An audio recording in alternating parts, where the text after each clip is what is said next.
Hello, you're listening to Storytelling Saga, the podcast that shares stories.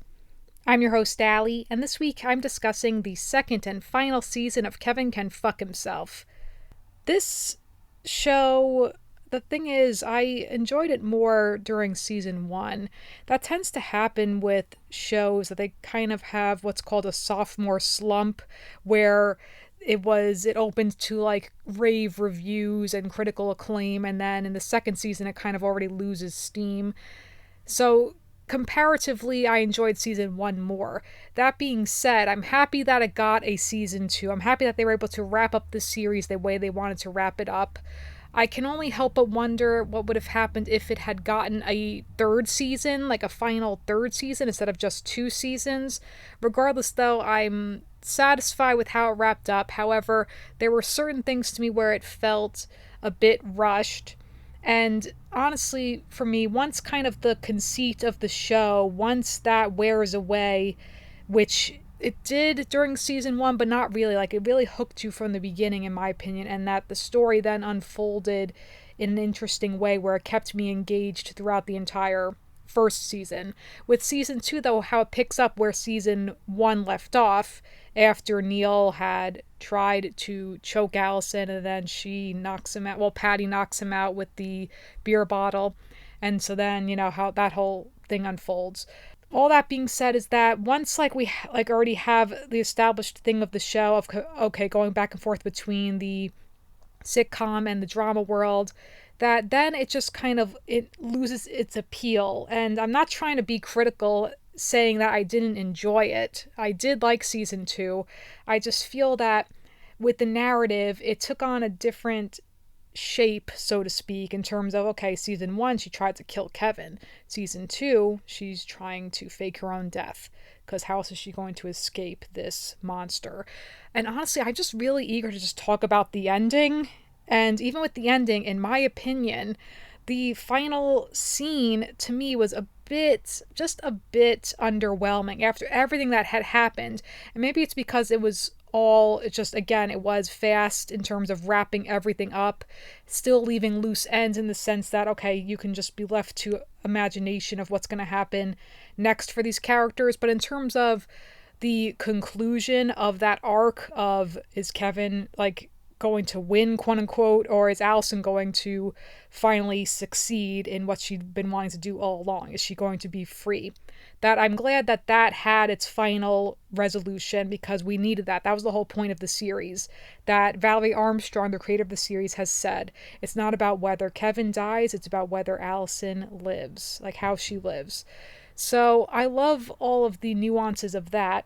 But in terms of season two, that was something I missed. Just kind of those smaller moments that are not necessarily connected to the plot, but detail more about the character. And again, with season one, that makes more sense because we are getting a feel for the world and for the characters themselves, specifically Allison.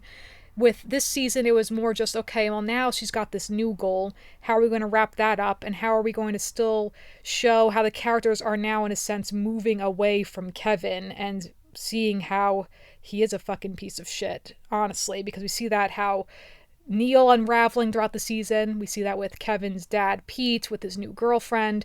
And so, with all that being said, I did like this season. It's just compared to season one, I was so invested. I was so enthralled as a viewer. I was so oh my god, this is such great storytelling, such really clever things beneath the surface of how she's feeling, and again the conceit of the show of, wow, sitcom world, and the nuances of what's being said and what is being directed toward Allison. And then in season two now, with those worlds kind of blending a little bit, yes, still very much separated, but people had pointed out that, oh, it looks like the lighting is changing, where it's it's getting a little bit darker in sitcom world, it's getting a little bit lighter in reality, in the drama world. All of this being, of course, just visual cues for the audience.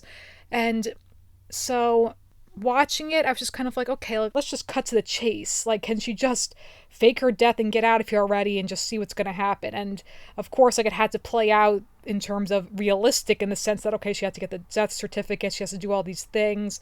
But it was and then like with, I don't know, it's like I hate sounding like I'm disappointed because I'm not. Like I do still appreciate the show itself. I think it's so well written. It's great characters, especially this season. I thought Neil was so compelling to watch. Props to Alex Bonifer because my God, so chilling in certain parts, and then also with him basically kind of unhinged in the sense that like when's he gonna snap, when's he gonna explode. We see him try to tell Kevin that, well, we do see him tell Kevin that, oh, she tried to kill you, and he just like brushes it off and no one gives a shit what he has to say. And we see him drinking more, like kind of in this depression, and just really a ticking time bomb. So all the nuances of that performance were so well done.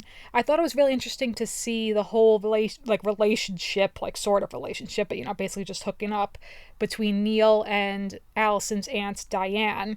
And it was interesting seeing more of Diane because in season 1 she was just kind of Allison's boss, and then she had this whole arc now in season 2, which to me it was interesting, but it was also kind of like, okay, so she's hooking up with Neil just to kind of distract herself because she's in a shitty situation with her husband Chuck, who we never see. He's just kind of this intimidating force, this intimidating threat throughout that we never see.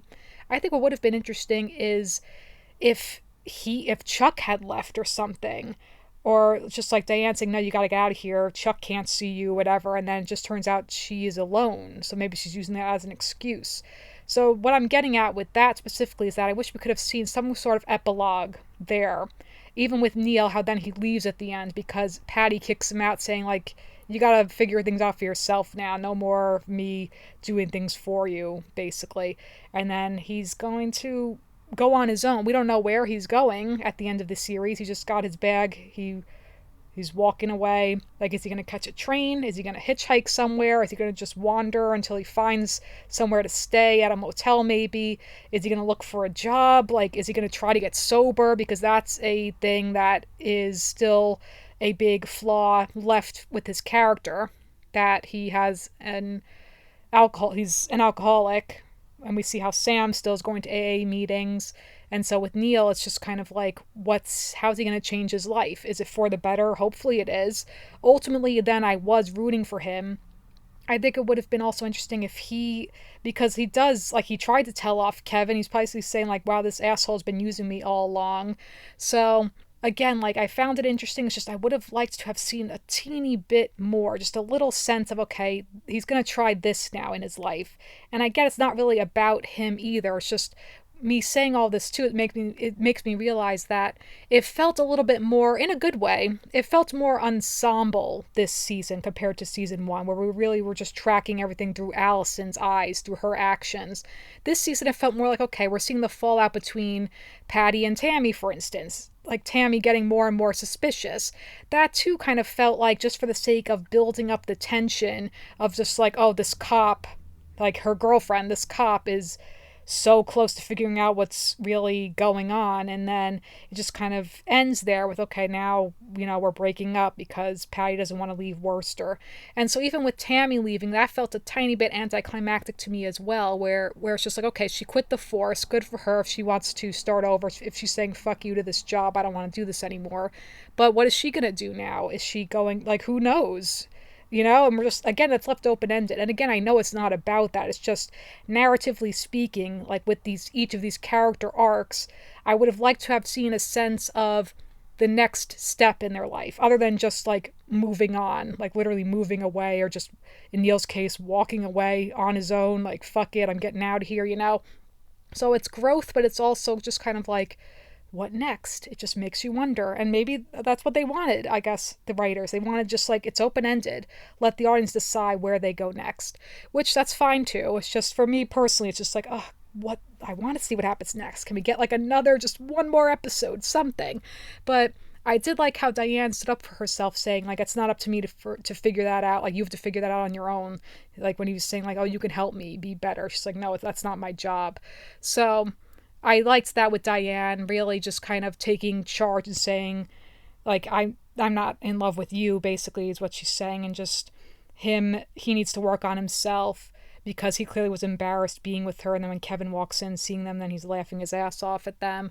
So it was one of those relationships where they were perhaps just clinging to something outside of their shitty situation. Neil, with the sense that, like, look what happened to him. He could have died when they knocked him out. And, like, he finds out that his sister and Kevin's, like, from his perspective, and his best friend's wife tried to kill his best friend. And so then in his mind, to me, it seemed like he was trying to be this hero to save Kevin when he claims that he didn't mean to be choking her. But then Patty's saying, like, bullshit, like he's basically smarter than he lets on, like he comes off like this idiot. And so the whole thing too with Patty and Neil, the nuances of that relationship, and how Patty was basically trying to help Neil, but at the same time she'd been coddling him their entire lives after their parents, I guess they both died. I know for a fact the mom, died and everything, but I don't know about the dad. I think they had like a shitty childhood. I guess it's basically has been more than implied with them. But how thankfully Neil does show this gesture of kindness towards the end when he wants to kind of lift the band from the skating rink place, because he says how it doesn't really matter to me. I did it for Patty because this is like the one place she always likes to go to for her birthday every year. And then Allison is confused, saying, why would you do that for her? He says, well, someone should do something nice for her. So that in his way is him forgiving Patty and doing this one last kind thing for her, to, I guess, show some sort of appreciation, to maybe just say like, let's call a truce, or like, this is like the end of our relationship now. Like, who knows? But at least there was that moment of him showing growth in the sense that, it's like, I'm moving on from this shithole, so to speak. Like, maybe he's just saying, like, for him, it's just kind of, I'm moving on. Like, I don't need my sister anymore. So now this is my one last thing for her, and now I'm leaving. So I liked that too. And again, like, just the really brooding stuff, again, so well performed. And then, of course, with Allison, how her whole thing this season is faking her own death to really truly get away from Kevin. And I did like the other things throughout with, for instance, when she figured out that, if you make Kevin's problems you make your problems Kevin's problems, then the problems will just go away. And that was brilliant to be kind of using him against himself without him knowing. I thought that was really clever and interesting development. And again, just like the whole thing with the sitcom world, with this more so, it obviously, like, there were new developments in the sense that Allison in the sitcom world was doing more zingers, so to speak, as in, like, she was basically blatantly insulting Kevin more and more, and she was getting more laughs, that character, as opposed to being laughed at her expense. So I found that interesting. I found that the dynamic interesting also with Sam and Kevin during that blackout episode. And then, of course, all the foreshadowing with, like, taking out the batteries in the fire extinguisher and setting fires and all of that. And when Sam then says, like, everything Kevin says, obviously he's a horrible partner to you, but then I realize I've been a horrible partner to his wife, Jen, who, as we know, then they have separated. And then Jen, like, decides, like, when they're gonna talk, like, when they have to talk, she's like, do we have to? Because she already knows it's over. I would have liked to have seen more with that as well, because ultimately then I did feel bad for Jen, despite her being, like, condescending and everything toward Allison in season 1. And again, also with Sam's conflicting feelings. Like, I think he truly did have feelings for Allison, especially since they were high school sweethearts. Like, they were like old flames and everything. And then when they were hooking up in season 1. And then, of course, when she kisses him at the end of that one episode, and then, like, she starts crying, and he's like, it's okay. But then by the series finale, where he's saying, I don't really miss her, like, I've moved on, and he's just kind of, I guess, he's just working at the diner still, and just, I guess, that's just his life now. He's single again, and just, like, moved on from all of that. And, there's not necessarily any, I don't know, like, if they would possibly rekindle their relationship again. That's kind of left not ambiguous, but also just kind of, it seems like, no, there's like they're done with each other, because not that she was using him, but like that he like is no longer a needed person in her life for Allison, because like he did help her though, like getting the death certificate and everything like that. Rachel Dratch was great in that one episode, like giving them the keys. Like she was great, you know, doing the accent and everything. Like what are those pigs doing on my, like parked in front of my house, my yard, you know. I'm trying to remember if I laughed at all. I think I'm trying to remember offhand. I think I laughed a couple of times during Sitcom World, but only because it was just like, oh shit, like Allison, like giving, like basically saying shut up to Kevin blatantly, like just moments like that. Mostly though, it was just kind of waiting for, okay, like when's she gonna do this? Like what's gonna happen? And then I do think, of course, it was beautiful that she ended up faking her own death to save Patty, because with everything closing in on Patty, that Tammy is, you know, on to them when she sees the video, and then when Tammy wants her to move in because she's just like trying to move forward with Patty, like move forward with her in their relationship, but then Patty obviously is holding back because I guess she feels this loyalty to Allison, even though like she was saying, I don't want to know what you're doing. I don't want to be done with, like I want to be done with this now. I don't want to keep helping you out. So that whole thing too, like the Patty Allison relationship, which still is the core of this series, clearly the two of them in it together no matter what. But then we had the missteps of Allison throwing that surprise party for Patty, and of course the friction between Allison and Tammy, that Tammy is jealous of her basically because she doesn't understand their friendship, and she just feels that she's always overstepping her boundaries and everything. And I did like then when she decides she wants to stay. It's like, maybe I don't have to fake my own death and leave. And then she's saying, if I can stay. And then when she says that to Patty, it's like, would you want me to stay? And she says, yes. And then she has the moment where she smiles, like genuinely touched, and they hug. And so like the nuances of their relationship too, because also we see the flashback from when they met the night of Allison's father's funeral, which is also the night she met Kevin, and she said that was the worst night of her life, not because of her father's death, but because when she met Kevin, and then everything turned to shit for her. Also the whole thing with like the, like, you know, him getting the reporter fired because he didn't like the fucking article, ridiculous. But so again with Patty and Allison, it just felt like, you know, it was just this do or die. They do kind of have this, I think I might have said this when I discussed season 1, but they have this Thelma and Louise type of relationship that's like all in, like, you know, till to the end. So if you haven't seen that movie, it is a classic for a reason. Of course, I'm sure you know if you've seen, you know, the iconic ending. But so it's interesting how it all played out, but again, it's just like, for me, it just was, I would have liked to have seen a little more resolution with each of the characters and just a better sense of where they're headed next in their lives, because I did like how they were like the people, each of them were starting to turn on Kevin, specifically in that blackout episode when he says he started the whole, like setting off the fireworks that caused the blackout, and then blaming Neil and that he stole his generator, and then Neil saying like, how could you accuse me of stealing from you after everything we've been through, and then Diane getting pissed off and Pete getting pissed off, like one by one losing everyone. That was really well done. And just basically Neil like still with codependent with Kevin, but then realizing like, fuck this guy, honestly. And speaking of fuck, I loved the use of fuck throughout this series finale in particular. To me, they used it a few times. I want to say about 5 times, because Allison said it when she saw the stop sign that I guess that Kevin took, and she said fuck you, like she was so pissed off and enraged.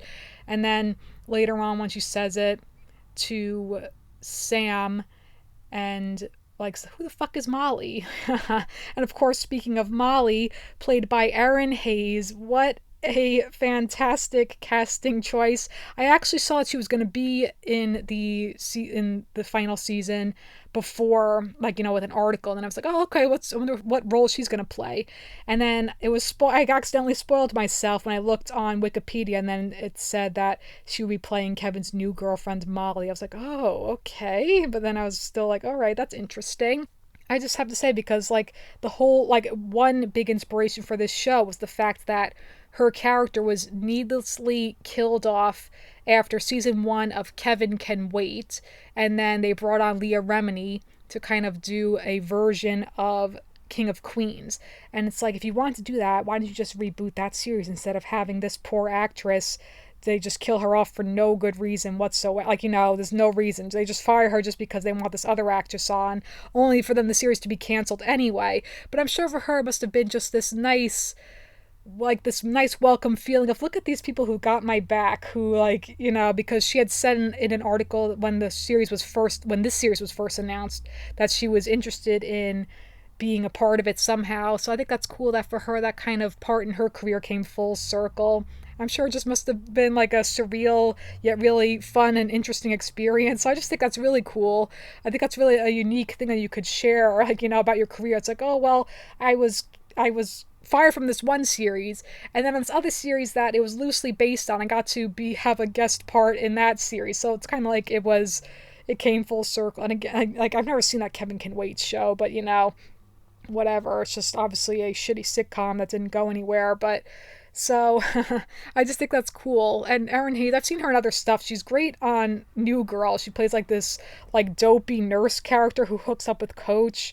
And she also plays this character, I don't remember the name offhand, but like this classy person that everyone looks up to in Parks and Rec, where it's like all of her opinions matter so much and they're all like want to hear like the next big thing from her, like whatever she shares about in her magazine or something. So I've seen her in other stuff. So I just think that's cool that she got to do that with this role as Kevin's new girlfriend, where we see then he's got the beard, and then with Allison away in New Hampshire, and how it's reflective of, I think it's in the first episode, maybe the second episode of season 1, when she's by herself reading at a cafe and enjoying herself. And then, of course, she's got the darker hair. I do also love when Tammy shows up, because, again, that friction between them this whole time, only for then it ending with her saying, like, oh, that guy died now. That guy, Nick, who had been in the coma, who could have possibly, like, woken up and ratted out everything that had happened, that he was hired to kill Kevin. And then Tammy basically saying, like, I'm telling you this because I don't think of you as the enemy anymore. Basically just kind of, I guess, in a way saying, like, this is my last thing to you, to, like, kind of, I wonder really what her insight was. Maybe for Patty's sake, just kind of like, okay, we're even now. Like, I'm telling you this information and now you can have your peace. And so that, of course, when Allison comes back and then she reunites with Sam. And, oh yeah, so what I was saying before, again, like with the fucks in this series finale, also, like, her coworker says it, like, oh, fuck no, like, when she mentions, like, her brother or something, like, no, he's, like, not a great guy, but whatever. That all of the fucks used throughout this show, throughout the final episode in particular, to me, are kind of like this last moment of reckoning each time. It's like, wait, like, what the fuck? Or, like, fuck you, fuck this, just kind of no more messing around, like, I'm done with this shit, and, like, imploding on the situation, in particular with Kevin. Of course, I gotta talk about that epic scene that, it's chilling just thinking of it. But when what's her name? Molly. I was gonna say when Erin Hayes' character, when Molly comes back and then basically breaks up with Kevin because he wanted her to move in and all that shit. And again, there's like also foreshadowing when they say, like, it's like, oh, I don't know, if I weren't here, like, Kevin would be dead or something. And then Neil saying, oh, you should come more often, like, you should leave more often or something, basically, like, interesting, but saying, like, he wants him to die too. But so when she leaves, because then when Allison comes to confront her, and it's like, wait, you're it's like, yes, I'm Mrs. Allison McRoberts, whatever she says. And so then Molly basically says F you to him and leaves. And then when Allison shows up, like, she's back from the dead, that whole scene, oh my god. And of course, in the series finale, no better moment than for the true Kevin to finally be revealed, like, outside the sitcom world. And first of all, leading up to that, of this final confrontation between Allison and Kevin, when Allison's saying, I should have been honest from the start, I want a divorce. And then he's like, no. And she's like, yes, this is happening. And she holds her ground and she is smiling because she knows he has nothing left and that this is truly disarming him. This is their final moment. This is just like, nope, I'm done with you. I'm done with this. I can't take it anymore. And so the last thing, like with the sitcom world, when the audience cheers for Allison, and then it's as if that's the last thing that Kevin loses, that now even the audience isn't on his side. He truly has no one. When she says, look around, who's here? And her being honest finally, like, I should have said this from the beginning, and then just basically like, fuck you. Even though I shouldn't say fuck you, but we're done. And that cheer, that brought tears to my eyes, because it was this validation for Allison, this like vindication that obviously, yes, she is a flawed character, to say the least. You can look at it like she's not, like, even though her playing the victim and all of that, whatever, however you want to look at it, like with Patty even saying that earlier in the season too, like this victim self-destructive bullshit, it's got to stop.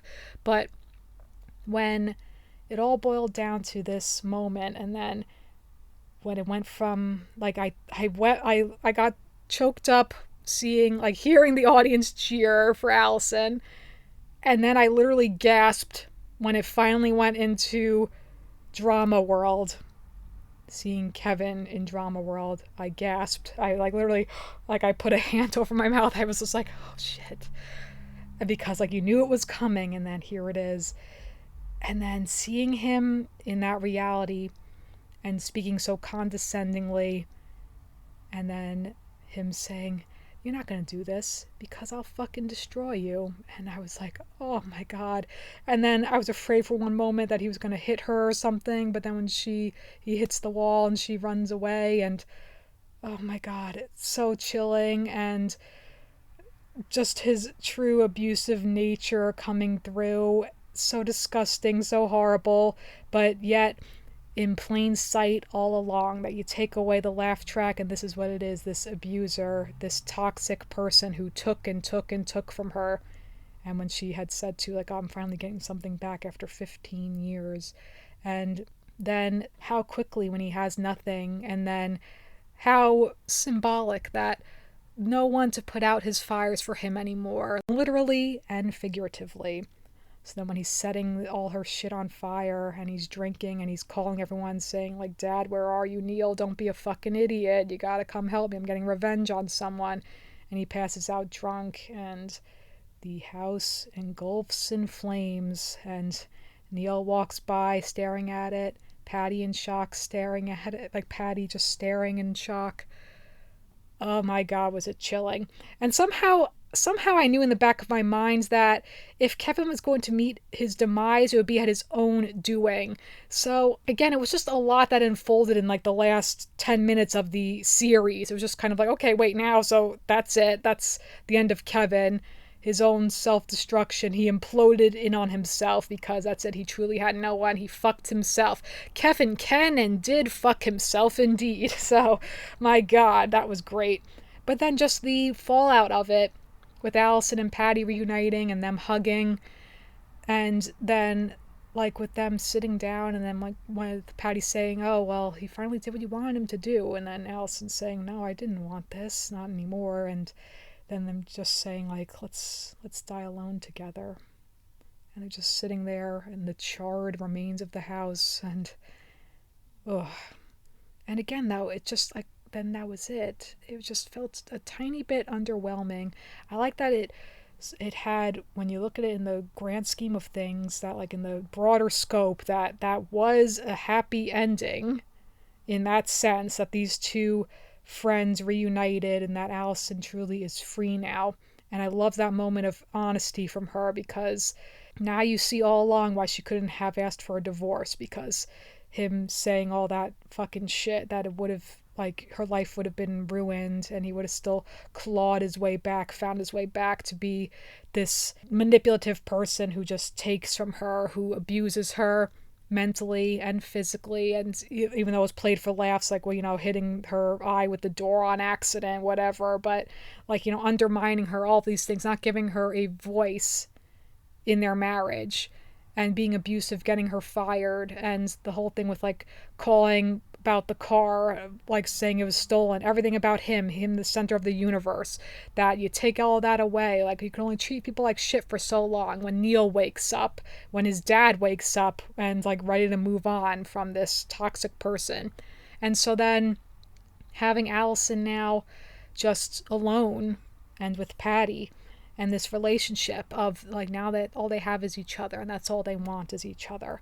And also like the whole thing with Allison and Patty was that there were implications that Patty possibly had feelings for Allison, and for Allison possibly she had something deeper than friendship for Patty, though that is still ambiguous, especially with them saying let's die alone together. That just implies that they're just gonna be on their own but like with each other as friends, and that is fine too, like just their friendship. But I personally would have liked to have seen some sort of acknowledgement, even if it was purposely ambiguous, of perhaps Patty just saying I love you to her, and maybe Allison could have just reacted, just like been shocked for a second, or maybe like just taken her hand for a second saying like I love you too, and that could have just been like in a platonic I love you, you're my best friend type of way.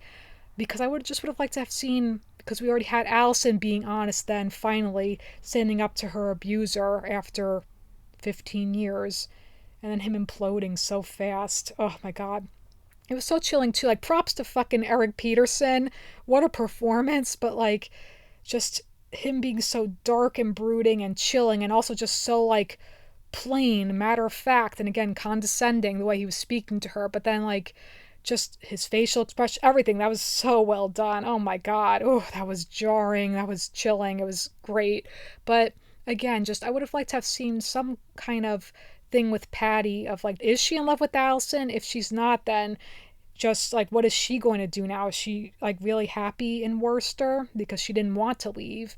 And maybe that's part of it too, that they didn't have to leave now because they don't want to leave. If they don't want to, that's fine, but it's just like now they're starting over in their lives, and now it's like our trauma is like we've faced our trauma and now we can rebuild anew.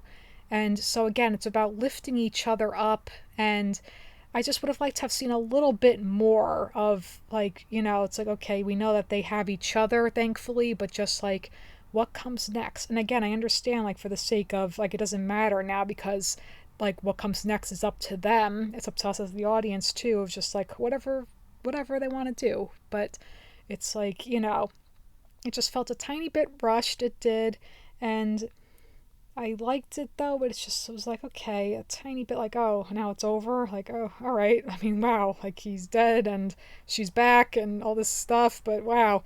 Whew. But it was, again, well executed with going from that sitcom to then the final him in the real world. And oh, God, that was great.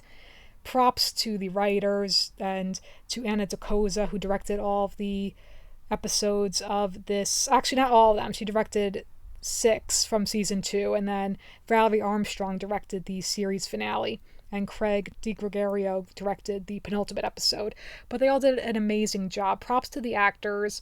I love that they have such passion for this show. I'm sure for them, like, it's a project that they'll look back on, because like Fonzie looked back on saying like, yeah, we're really proud of that show, and even though it's ended with 2 seasons, that they got to tell the story they wanted to tell, and also with it having made it during the pandemic and everything, so it was really well done. I'm glad like it had, even with all the crazy shit that went down, that it did have a happy resolution in spite of everything, that like now truly being free and with someone that you can be with for the rest of your life. And so again, going back to that friendship between, despite whatever it may be, like that friendship between Patty and Allison.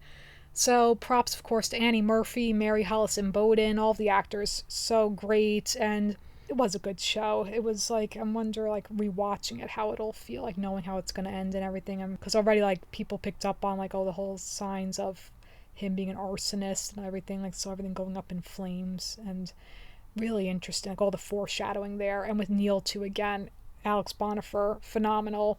Oh my goodness. And I would have liked to have seen a little more with Sam too. Again, like Raymond Lee, he did such a great job, but like what was he gonna do now? He's just happy working at the diner, and who knows. But you know, overall a really compelling show, a really cool concept, and I'm glad it had a happy ending.